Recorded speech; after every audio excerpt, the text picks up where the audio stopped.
So ngayong araw guys, yung napagplanuhan namin ng aking kapatid, ng aking pinsan na kumuha ng buko.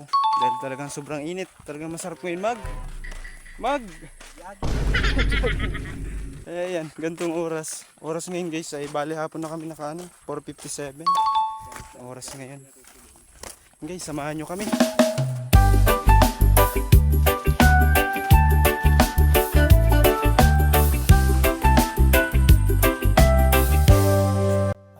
Mainit. Yun ang masaklap. Yun ang masaklap. Taga-barangay at mahilig lang mag-travel. Sa madang view ay nanggigigil. Walang arte. Galing ng talento guys ng batang ito. Yan, kaya niyang pa kaya niyang pa siwitin yung simpleng dahon lang. Ganyan siya guys, kahusay. I-follow nyo siya guys sa kanyang Facebook, Banagan TV. Bali guys, nandito na kami sa may dati ng taniman taniman ng papa namin. Hindi na halos na bibisita dahil sa busy na din. Kaya madamo na yung ganyang taniman. Diyan siya guys yung dati.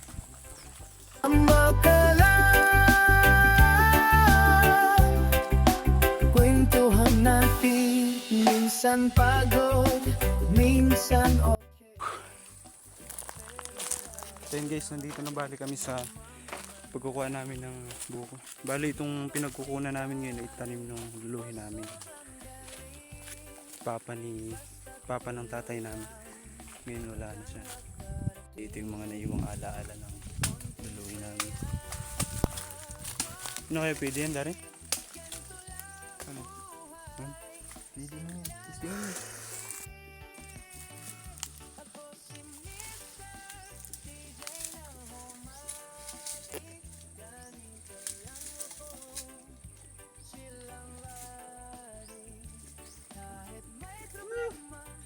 Guys, kung hindi ka pa nakapollow sa aking page, baka naman.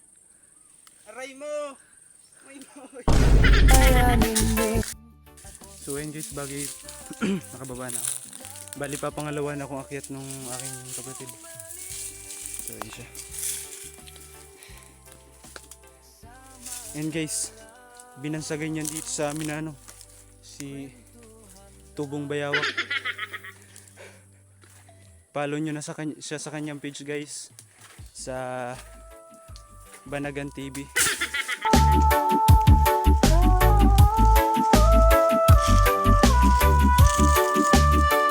ako si Mr. DJ Nam Homali, taga-barangay Abad, mahalig lang mag-travel. Sa magandang view ay nanggigigil. Walang arte, basta totoo kung ano ako.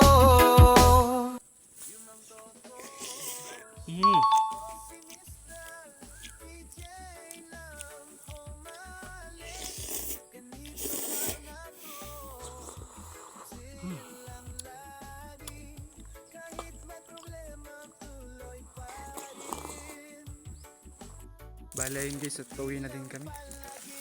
Sulit guys ang aming pagbuko. Wala, ininggit lang talaga namin kayo. Nang guys, salamat sa inyong panonood. Aray mo, may